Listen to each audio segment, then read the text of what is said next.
Radio Sensación 830 AM Stereo presenta Democracia 3.0, el megaproyecto ciudadano con Pedro Ruiz. Buenas tardes, amigos. Lunes 3 de julio del 2023.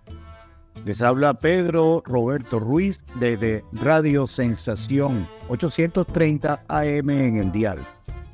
Nuestra señal llega a nivel nacional y lo estoy invitando a que compartamos los lunes de 1 a 2 de la tarde este programa que se llama Democracia 3.0.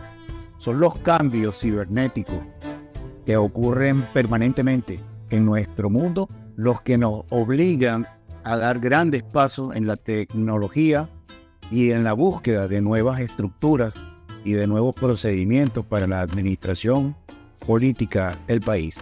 Aquí estaremos trabajando junto con los operadores de cámara, junto al operador de la máquina de sonido. Estaremos Luis Mesa y Javier Torres, que en su momento estarán conectados con nosotros. Este programa puede seguirlo directamente y en vivo a través de la señal de www.radiosensacion.com.be y también a través de la señal en podcast de www.radioweblatina.com. Este programa Democracia 3.0 va a tocar tres grandes áreas en las que necesitamos llevar alguna opinión, tanto especializada como opinión política o como la opinión de nuestros conciudadanos, gente que está al frente día a día, que roza con nosotros permanentemente. Vamos a tratar la parte ambiental y vamos a hacer bastante hincapié en el tema del agua, el agua potable o el agua servida. Es el 9º escalón de las metas del milenio. Y vamos a trabajarla bastante con Javier Torres, que es muy versado en el tema del agua, trabaja permanentemente como un luchador social. Ha tenido pues la cortesía de asumir dentro de este programa el tema del agua como instrumento de desarrollo, el agua como instrumento de vencer a la pobreza y el agua potable y el agua tratada como un instrumento de desarrollo en nuestros pueblos y en nuestro propio mundo. Debemos recordar que la cantidad de agua dulce que tenemos nosotros en el mundo es poca y necesitamos no solamente tener el cuidado de manejarla, sino el control de qué cantidad podemos estar vertiendo hacia los grandes océanos para que se constituya en esa mezcla posterior con agua salada. Bien, otro de los grandes temas, aparte del ambiental, vamos a tener un poco de temática de información internacional y vamos también a tocar un poco el tema político interno de Venezuela. En este caso, en algunos momentos también tendremos la posibilidad de tener invitados en la programación. Este programa, por supuesto, llega a ustedes porque tenemos la cortesía de Radio Web Latina, que ofrece, además de los servicios de radio de podcast, tienes la posibilidad de hacer cursos dentro de la estructura radial, tienes la posibilidad de tener tu propio programa dentro del podcast de la radio y, además de eso, existen unas buenas promociones para la elaboración de páginas web y de propaganda con contenido en las redes sociales. El correo de Democracia 3.0, para que entremos en contacto y podamos recibir opinión y conversemos de alguna manera, es proyectodemocracia3.0 @gmail.com. Lo estaremos repitiendo en diversos momentos y además de eso vamos a tener en la franja inferior de nuestro video el correo electrónico de comunicación.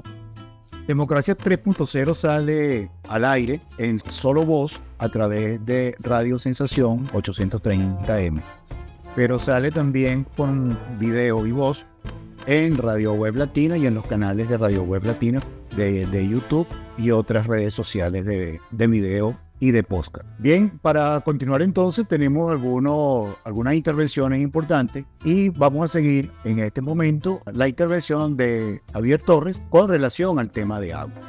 Nuestro programa E-Gobierno es un programa con una visión de la Venezuela del futuro, una ventana a las comunidades que no tienen voz.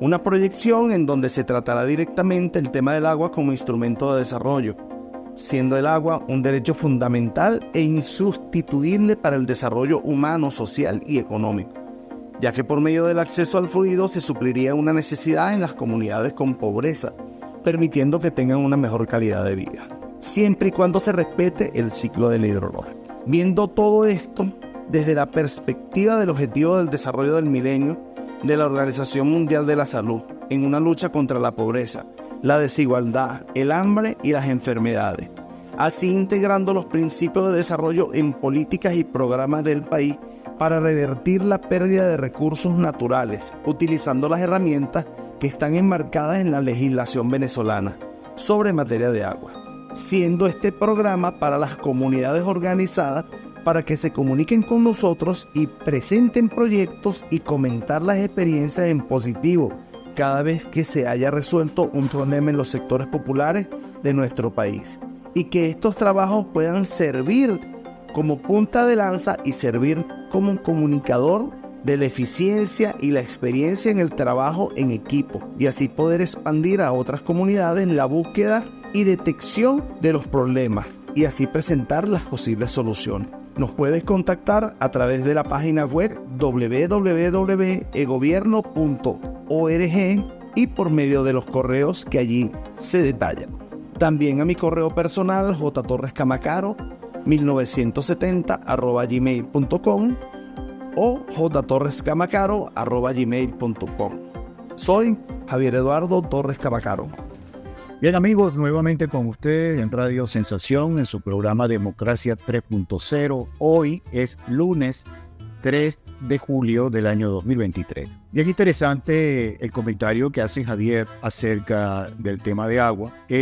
Si usted está en una zona o en la zona donde vive y quisiera hacer algunos comentarios con Javier, con sus proyectos, con la experiencia que ha tenido en este trabajo social y esta lucha diaria con el agua potable, puede escribirle a través de nuestro correo proyectodemocracia3.0@gmail.com, y con todo gusto Javier tomará nota de su pregunta o comentario, y en cualquier programa, inmediatamente después de recibido su correo, vamos a tener con él la respuesta, vamos a tener con él el comentario también.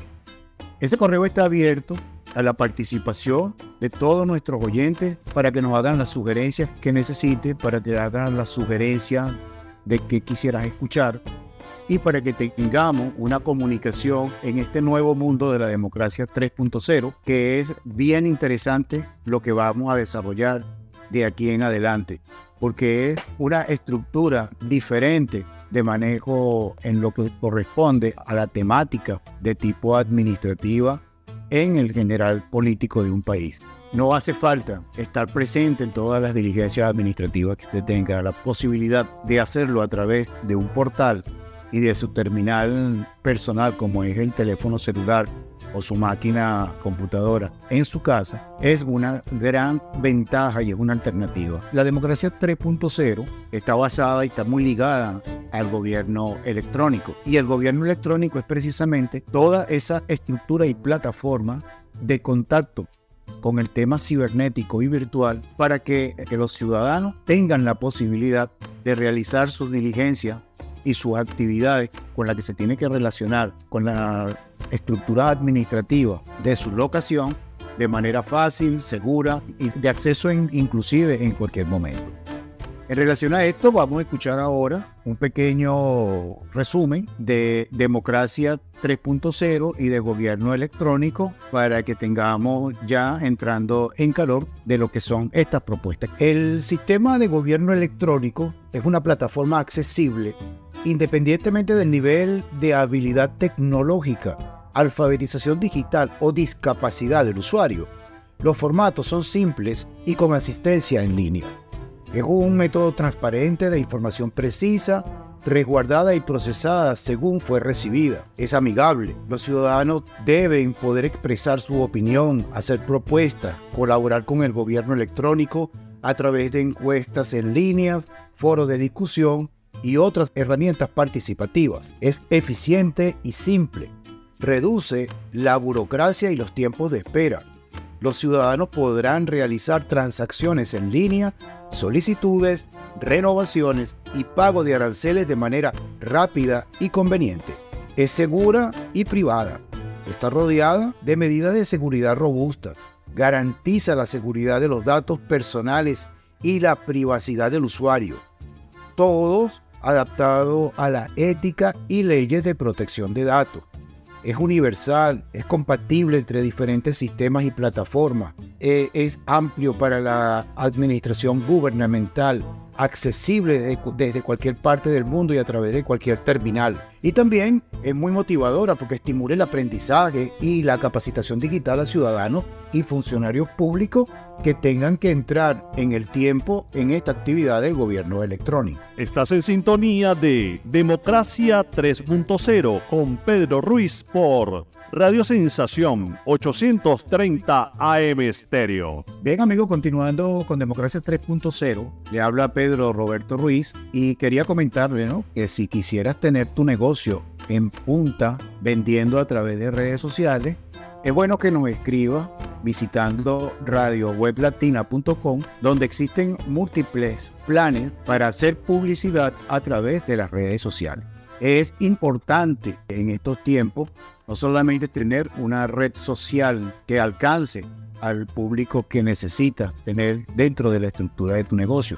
También necesitas un website o una página web para dar mayor información y poder tener la oportunidad de trancar los negocios. También voy a decirle a Luis que en pocos minutos entre en comunicación con nosotros y que toquemos un poquito un tema bien interesante y que está sucediendo ahora con la Agenda 2030. Nosotros escuchamos, vemos en las comunicaciones, en los periódicos, permanentemente mucha información. Y una de la información más fluida de la Agenda 2030 tiene que ver con la temática sexual, de identidad sexual y de programación como tal. Nosotros en Democracia 3.0 hemos tratado de hacer una revisión bastante exhaustiva acerca del tema y como todo grupo, como toda propuesta, tenemos una posición ante todas estas propuestas de la agenda, específicamente en la ideología de género. Y en este caso, Luis Mesa es el encargado de darnos un poquito, de irnos adelantando, porque esto va a ser un tema permanente dentro de Democracia 3.0.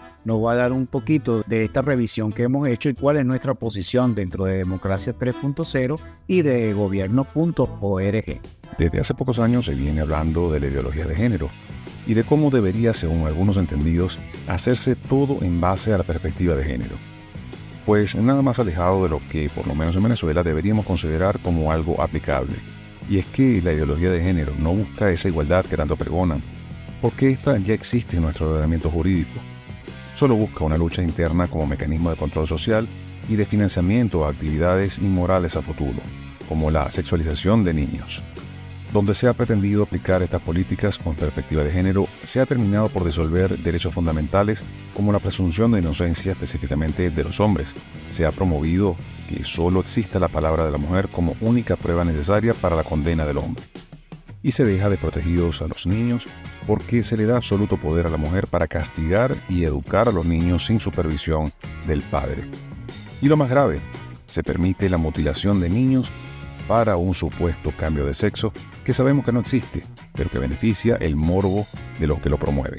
Son incontables los casos de abuso que han sufrido especialmente los niños por culpa de estos absurdos legales. Por nombrar uno muy conocido del niño torturado y asesinado por su madre y su novia en Argentina, que luego de una larga batalla legal iniciada por el padre, es que se logró sentenciar a esas dos criminales. Estas políticas de género, en conjunto con otras tantas ideas macabras, son el recetario para la destrucción del modelo familiar establecido, para imponer ideas que socavan a la familia y que es el pilar de la sociedad, su estabilidad y hasta la soberanía de un país entero. Porque se pretende imponer modelos sociales desde un país distinto por parte de personas de dudosa moral, para el borrado progresivo de derechos constitucionales en cualquier país. Caso particular de Venezuela resultaría en una forma de intervencionismo cultural, con ideas ajenas a la propia tradición familiar venezolana y al respeto por nuestra cultura, que es mucho más inclusiva de lo que cualquier millonario filántropo pretende que seamos. Venezuela es inclusiva mucho antes que ellos lo pensaran. Estás en sintonía de Democracia 3.0 con Pedro Ruiz por Radio Sensación 830 AM Estéreo. Nuevamente con ustedes, amigos desde Radio Sensación y en podcast en radioweblatina.com. Les habla Pedro Roberto Ruiz y este es su programa Democracia 3.0. Ahora nos toca conversar un poco acerca de algunas actividades que se han realizado últimamente dentro del país. Y esto tiene relación que ver con las elecciones específicamente de la Universidad Central de Venezuela, realizadas pocos días atrás y que han generado comentarios buenos por la actividad y muy pocos comentarios adversos a esa actividad que se realizó. Yo no voy a entrar y el equipo no va a entrar en revisar la actividad propiamente dicha o el acto de votación, no es el interés de nosotros, pero sí es el interés de que nuestros escuchas tengan la posibilidad de oír una posición de cómo debe ser o cómo planificamos dentro de egobierno.org y en Democracia 3.0 una propuesta para futuro, para que nuestro país comience a dar pasos hacia adelante, hacia el año 2030, hacia el año 2040, y queremos ofrecer ante ustedes la opinión de cómo pudiera o debería o qué sería una universidad de Venezuela o la Universidad Central de Venezuela, por ejemplo, cualquiera de las universidades, por ejemplo, en el año 2025-2026. Entonces, a continuación, los invito a escuchar de mi propia autoría este micro que le hice de la universidad. Bueno, y haciendo un poquito de opinión, es oportuno hablar un poco sobre el tema universitario, porque esta semana, específicamente con la Universidad Central de Venezuela, ocurrieron dos actividades: el proceso electoral que no culminó y el segundo es el día 31, que se conmemora el Día del Egresado de la Universidad Central de Venezuela. En la plataforma Democrática 3.0 y el gobierno electrónico, la visión que tenemos propuesto para las universidades es una visión de autonomía y una visión de definición auténtico de lo que sería la universidad. La universidad es un sistema de investigación y de tabulación. Es donde existe la máxima preparación y el conocimiento tope de un país, que inclusive puede compartir o puede contratar con otros conocimientos de países diferentes para potenciar el nivel de actividad dentro de esa estructura. La universidad debe ser competitiva. Su autonomía la debe de garantizar el hecho de que pueda contratar, ofrecer y pactar tanto con gobiernos como con empresa privada el conocimiento, el desarrollo de sus propias tecnologías o de propuestas, por supuesto, de avanzada, tanto en sociología, en materia más práctica. No vemos la universidad como la tenemos ahora, que funciona porque el gobierno le tiene asignado un presupuesto donde todas las comunidades que están dentro de la estructura universitaria formen parte de su dirección, porque el tiempo nos ha dicho que en la medida que este conglomerado de participantes entran en el juego directivo, se crean o se van creando compromisos que no son sanos, que no son el objetivo de la universidad. Como dije al principio, el objetivo de la universidad es investigación y tabulación de resultados. Por lo tanto, quien deba dirigir la universidad o el consenso universitario de un país tienen que ser los académicos. No puede estar sujeto a que un sector, que por cierto también cobra por su actividad, como son empleados administrativos, empleados de jardinería, cualquiera de los empleados que tenga la universidad, o los estudiantes, que son parte del proyecto, más no es el proyecto, porque el proyecto de la universidad es la cúpula del conocimiento y los estudiantes entran para llegar allá. Por lo tanto, nosotros lo vemos como un sistema en el que en la cúpula de las academias, la cúpula de estos profesores que paso a paso han llegado por su propio escalafón y en verdadera competencia de conocimiento a los topes más altos de sus cátedras sean entre ellos la escogencia de quienes dirigen, porque solamente estas personas están en la real y verdadera capacidad de conocer cuáles pudieran ser los límites o cuál puede ser las rutas que una universidad debe de recorrer. Entonces, mientras que tengamos este tema de una amplia participación en el que todos opinan, sepan o no sepan, simple y llanamente porque existen intereses que lo colocan en su momento para decidir, pues seguiremos teniendo los mismos problemas que hemos venido arrastrando hasta ahora, entre ellos el que el nivel de competencia se hace en algunas oportunidades discretamente mejor o discretamente peor. Ojalá podamos avanzar hacia la democracia 3.0. Ojalá podamos hacer lo necesario para cambiar alguna de nuestras estructuras y comenzar a vivir un nuevo periodo en un país que tiene todo el potencial de desarrollo sin explotar aún en el año 2023. Estás en sintonía de Democracia 3.0 con Pedro Ruiz por Radio Sensación 830 AM Estéreo. Bueno amigos, seguimos hoy lunes 3 de julio. Les habla Pedro Roberto Ruiz de Radio Sensación 830 AM. Ustedes pueden escuchar directo si no están en el país a través de www.radiosensacion.com.be. Si no lo puedes agarrar en vivo, puedes escucharlo también en podcast a través de radioweblatina.com. Es la Democracia 3.0, que es nuestra salida en podcast de Radio Web Latina. Nuestro correo de contacto en el que estamos anhelando ese contacto con ustedes para recibir los comentarios, para recibir sus propuestas, para recibir ese feedback que pudiéramos estar realizando a través de esta hora los lunes entre 1 de la tarde y 2 de la tarde. Y el correo es proyectodemocracia3.0@gmail.com. Puede escribir o deja el asunto, hace su comentario y con toda seguridad inmediatamente después de haber recibido en el próximo programa, inmediatamente de haber recibido su correo, le vamos a dar referencia y respuesta como tal. Seguimos en Democracia 3.0, su programa de los lunes de 1 a 2 de la tarde con Pedro Roberto Ruiz, con Luis Mesa y con Javier Torres.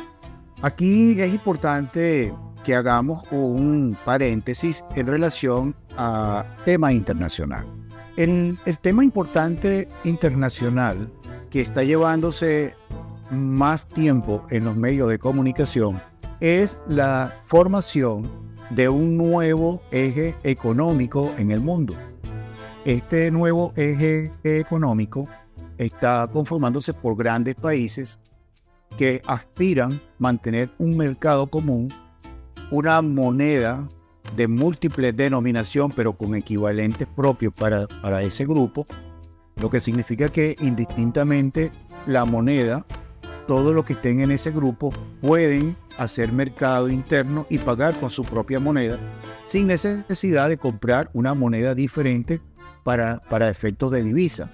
Este grupo se está formando desde hace más o menos 3 años, ya está bien consolidado en este momento. Acaban de realizar un evento anual en San Petersburgo, ciudad de Rusia, donde se muestran muchísimos de los proyectos que tienen dentro de este núcleo, dentro de esta semilla de mercado.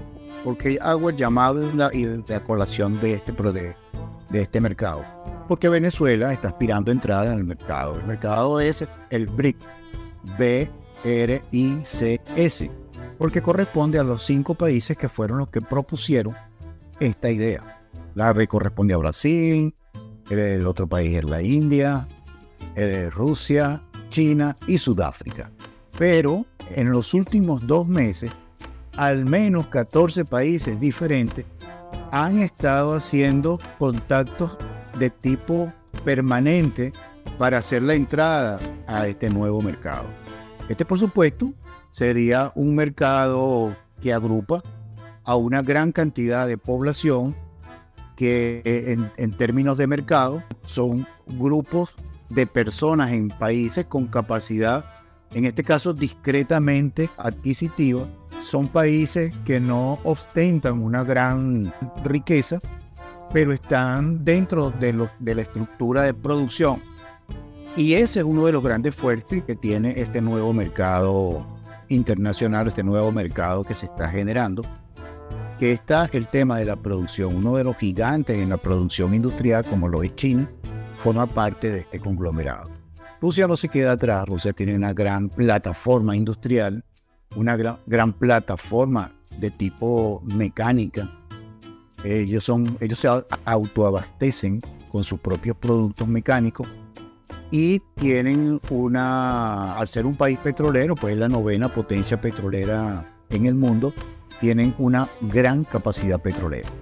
Esto hace interesante a ese grupo de desarrollo del mercado. A nivel internacional también es noticia de los pocos días una situación que se presentó en relación a una guerra que existe entre el sur de Rusia y un país que está en esa zona que se llama Ucrania. Tienen un año y varios meses en una confrontación. Aparentemente esta confrontación tiene una temática, pertenece a una organización de países que, por ejemplo, y con nombre propio, que sería la Organización de los Países del Atlántico Norte, y que Ucrania no estaba en el momento de firmarse el pacto y ahora está solicitando la entrada. Pero esto trae como consecuencia que se violan la entrada, sería que violan unas condiciones propias del pacto en su momento firmado, y por supuesto esa anexión trae algunos inconvenientes de tipo de vecino, ¿no? Es como, o sea, si mi vecino construye en este lado, a mí no me conviene por tal razón. Es más o menos la forma más sencilla de verlo. Esto es más profundo, pero bueno, todas las guerras tienen una razón. Si no es religiosa, es por economía o porque se necesita probar alguna tecnología importante. O sea, esas son las grandes razones de la guerra. Razones económicas, puede ser expansión, puede ser toma de recursos, porque se necesita hacer la prueba de algún equipo. Y la más importante, y probablemente las guerras con mayor tenacidad, sean las guerras religiosas. Pueden haber 100 causas, ¿no? Pero las 3 grandes causas están ahí. Nosotros nos vamos a comprometer con ustedes como oyentes para llevarles una serie de capítulos en relación a esta nueva formación que se está haciendo, como es el BRIC, y de los países que la conforman, para que tengamos esta conversación y poder escuchar poco a poco cómo se han desarrollado estos países, cuáles son sus principales productos y en qué consiste prácticamente este nuevo mercado. También tenemos una serie de capítulos con líderes mundiales e internacionales, y que vamos a ofrecerle a ustedes 3 capítulos con el presidente de Rusia, Putin, los cuales los invitamos a escuchar, y a partir de este momento vamos a escuchar el primer capítulo de presidente Putin, de un total de 3 como tal.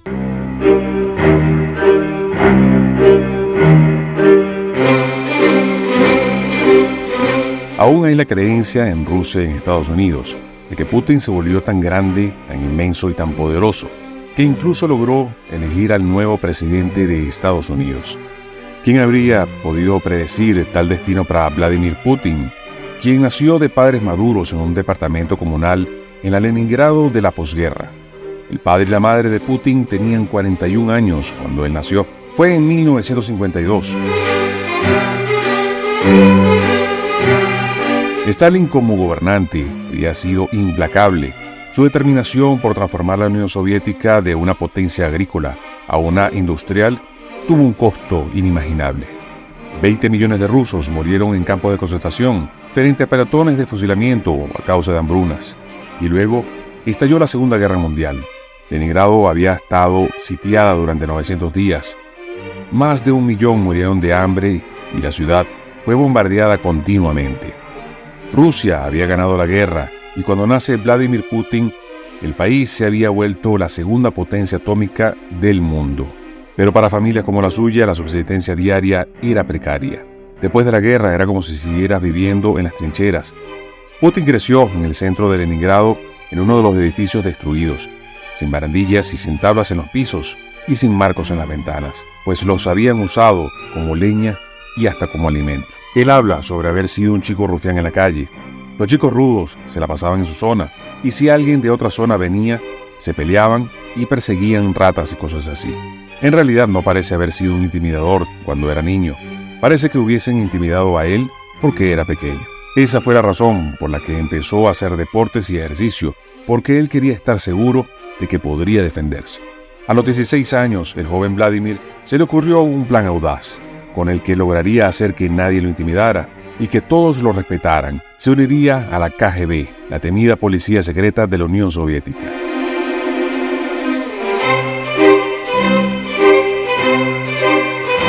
Entendió que la KGB es la organización más fuerte de Rusia y quería ser parte de ella. Pero cuando se presentó en la sede de la KGB en Leningrado, le dijeron a Vladimir, adolescente, que fuera a la universidad.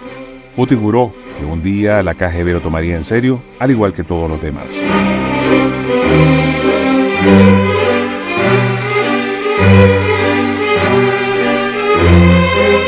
Putin tenía un asiento en primera fila para ver cómo la devota Alemania comunista colapsaba ante sus ojos. La caída repentina del muro de Berlín marcaría el fin del comunismo en Europa y la victoria de los Estados Unidos de una larga guerra fría. Con poco esfuerzo y casi sin oposición, derribaron las puertas de la oficina de la policía secreta y la invadieron. Los habitantes de Alemania Oriental habían sido las personas más reprimidas y espiadas de los países detrás de la cortina de hierro. Ahora libres, dirigían su furia contra la propia policía secreta y luego contra los jefes de la Stasi, la KGB. Putin entendió que todo había terminado cuando hubo una enorme protesta en las calles. Las personas iban al edificio de la KGB donde él estaba y temía ser atacado en el edificio.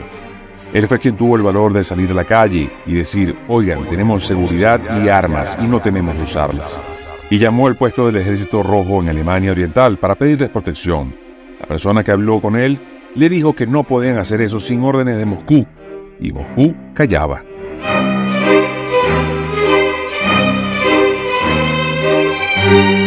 Sintió que su propio país le daba la espalda, algo que debió ser devastador para él, ya que estaba molesto y había sido abandonado y traicionado. Putin dijo: nadie movió un dedo para ayudarnos y aprendí la lección de que puedes aprovecharte de una debilidad. Era una lección que Putin había aprendido en su dura infancia en Leningrado y pensó que al unirse a la KGB estaría protegido. Y regresó a la Unión Soviética totalmente humillado, traicionado y molesto, y al llegar allí vio que se caía a pedazos.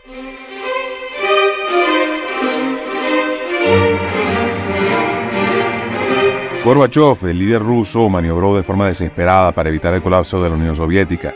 Incluso legalizó los partidos políticos que habían sido prohibidos, una maniobra que debilitó el papel de la KGB donde trabajaba Putin, lo cual solo existía para mantener al Partido Comunista en el poder. El hecho de que tu país, al que juraste proteger y servir, y que es considerado una potencia mundial, de pronto se está disolviendo y desmoronando, tiene que ser algo que va a dejarte marcado, que va a marcarte profundamente. Al haber incertidumbre acerca de la misión de la KGB, Putin no recibía nuevas asignaciones. Su carrera se estancó y no recibía su sueldo a tiempo. Ahora tenía una familia que mantener, porque se casó con una hermosa soviética y ya tenía 2 hijas. Cuando regresó de Alemania Oriental a San Petersburgo, estaba desempleado y por un buen tiempo trabajó como taxista con su propio auto para conseguir dinero y sobrevivir. Putin luego diría que estos últimos días marcaron un cambio radical. Descubrió que haría lo que fuera necesario para sobrevivir y que no se podía confiar en nadie. Narró para ustedes Luis Mesa.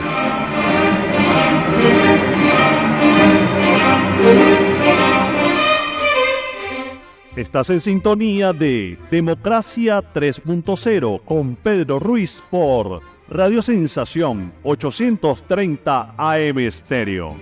Seguimos en Democracia 3.0, su programa de los lunes de 1 a 2 de la tarde con Pedro Roberto Ruiz, con Luis Mesa y con Javier Torres.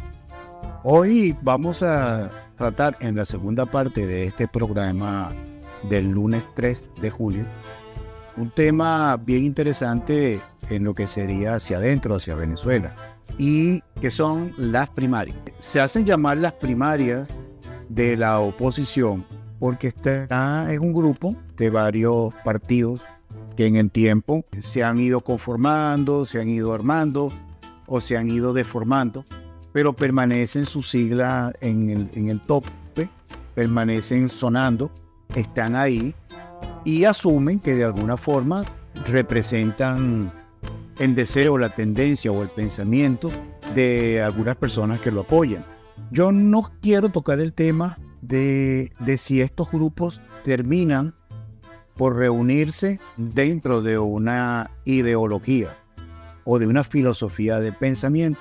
Más bien creo que están funcionando últimamente como piezas de una estructura en la cual se compite de una forma cadenciosa, molecular, por el flujo de poder. Sus posiciones, por supuesto, se respetan, son personas que tienen todo el derecho de estar en la temática política, como lo tenemos todos. De hecho, Democracia 3.0 representa a elgobierno.org, que pueden ver, leer, opinar y comentar de nuestras propuestas para nuestro país al futuro en nuestra página elgobierno.org.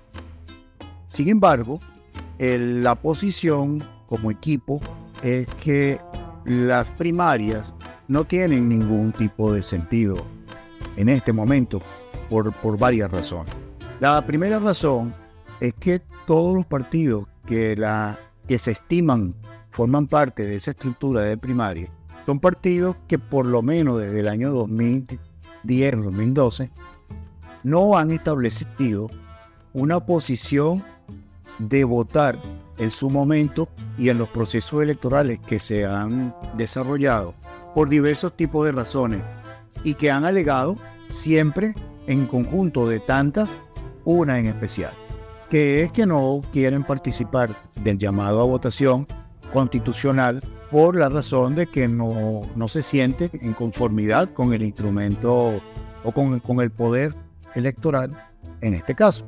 Todos están en su derecho de hacerlo. Lo cierto es que ahora han decidido como partido buscar un líder de todo este grupo que se está entrelazando. Y entonces la primera observación está: ¿cómo vas a pretender buscar el líder de un partido político o de varios partidos políticos o una unión de partidos políticos cuando no has participado? Y no es porque no hayas participado, porque eso es un derecho que tú puedes tener de participar o no, sino que sus partidos no cumplieron con la razón sine qua non de haber inscrito un partido en el Consejo Nacional Electoral en su momento, que es asistir a los actos de votación con una propuesta de persona y un proyecto escrito para el cargo de elección popular en ese momento que se esté realizando. ¿Qué trae esto como consecuencia? Que al no cumplir con el proceso de ley, están dejando un espacio de responsabilidad no asumida. Y encima de esto, dentro de las estructuras que estas internas lograron ponerse de acuerdo, no está la participación abierta de quien se sienta candidato y quisiera participar por la razón que sea. Quiere decir que solamente van a participar los miembros que estos partidos decidan o propongan cómo vayan a entrar. Esto es bastante clasista, esto no es abierto. Y estas son decisiones que simple y llanamente hay que observarlas y verlas, porque si se dan en los primeros tramos del juego político, pues se van a repetir en el resto de tramos políticos. Y esto se llama simple y llanamente sectarismo. Las primarias son sectarias. Podía dejar que alguien se inscribiera, como en efecto han sucedido, pero entonces tenía unos requisitos puestos por quienes no cumplieron los requisitos que se comprometieron a ejecutar dentro de la ley de los partidos políticos inscribiéndose en el registro electoral. Es que tampoco pudieron haber asumido y dicho en forma introspectiva, pues nosotros no hemos cumplido, lo mínimo que podemos hacer es que el que se inscriba tampoco cumpla el requisito básico de inscripción y vamos entonces a permitir que se mida.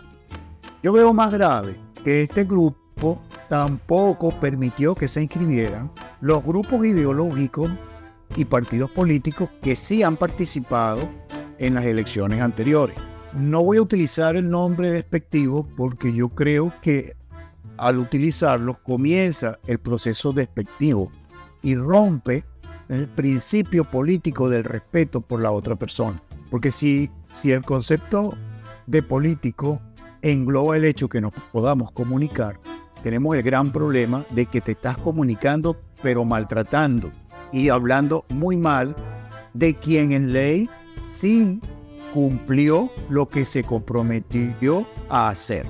Los que han asistido a las elecciones y han obtenido votación están en sintonía con lo que dice la ley. Por otro lado, el tema de cómo se van a realizar, quién las va a realizar, si van a tener o no van a tener el apoyo del primer organismo de Estado. Esto ya es un hecho a la grabación de este programa. Es un hecho que el Consejo Nacional no va a prestar ningún tipo de ayuda a estas elecciones. Probablemente tendrán sus razones, así como la tiene el que me está escuchando o las razones que le estoy exponiendo, los argumentos que he estado llevando. Lo cierto es que no van a tener el soporte de la estructura que conoce y que sabe de elección en el país. Ok, pasemos al segundo tema. Administra su proceso electoral. Vengo con otro punto importante. ¿Dónde van a estar los centros electorales? ¿Quiénes van a votar? ¿Cómo van a votar? ¿Tienen la misma oportunidad de votar quienes apoyan un candidato, pero están en el interior del país o en una zona donde les es difícil acercarse a las grandes ciudades? ¿O solamente van a votar los que están alrededor de los grandes centros de desarrollo y donde están alrededor de las casas del partido?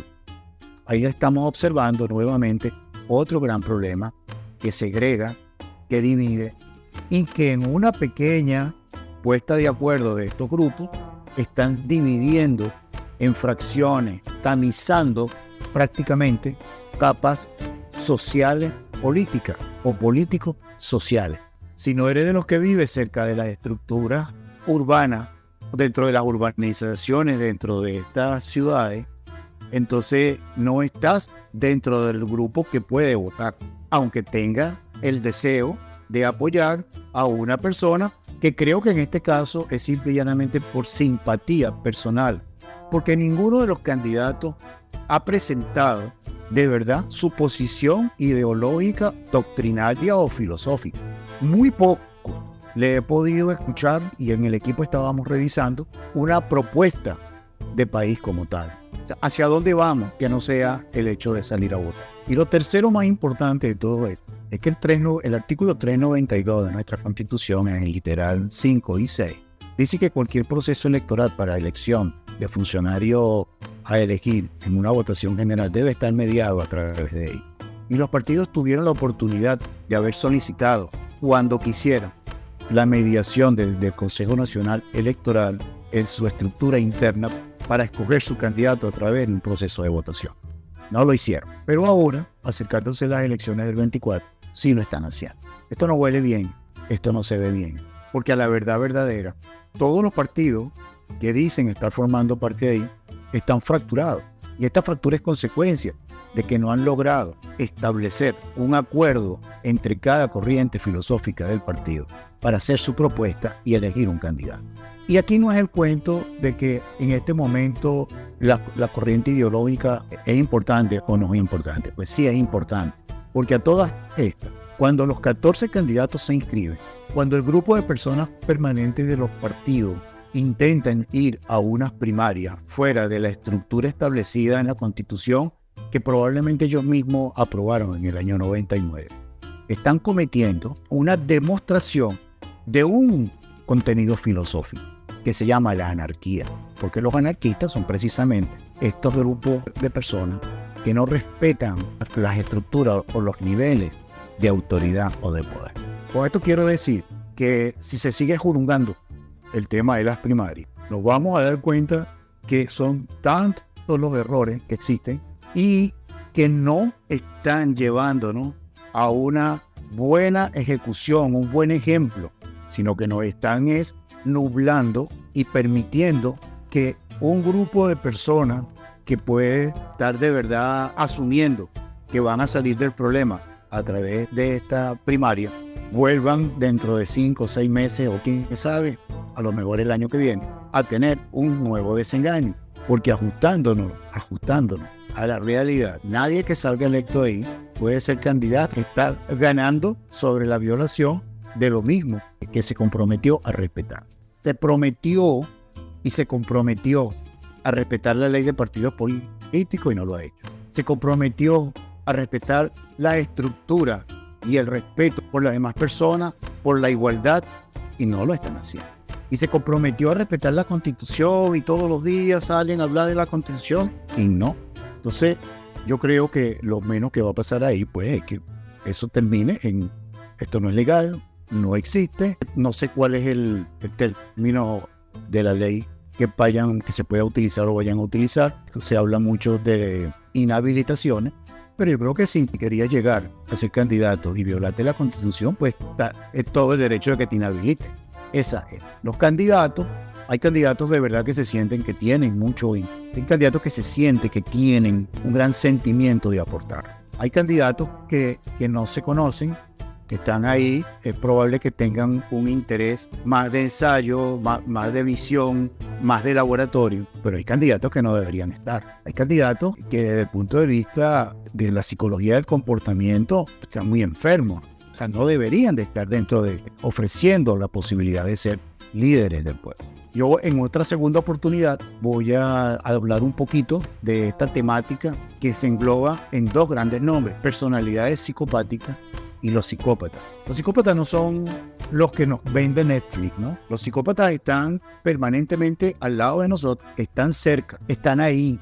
Existen varias condiciones que la vamos a leer en nuestra próxima conversación y te vas a dar cuenta de lo que están presentes en esta elección y de lo que están tratando de elegir. Nuestro correo es proyectodemocracia3.0@gmail.com para tu opinión y participación en este programa. Bien, amigos, llegamos al final de nuestro programa de hoy, Democracia 3.0, invitándolos para el próximo lunes de 1 a 2 de la tarde. Recuerden nuestro correo, proyectodemocracia3.0@gmail.com, donde pueden entrar en contacto y opinar, además de participar con nosotros. Salimos de 1 a 2 de la tarde, Radio Sensación 830 AM a nivel nacional. Salimos en vivo en radiosensación.com.be y en radio de podcast con voz e imagen en radioweblatina.com. Radio Sensación 830 AM Stereo presentó Democracia 3.0, el megaproyecto ciudadano con Pedro Ruiz. Hasta el próximo programa.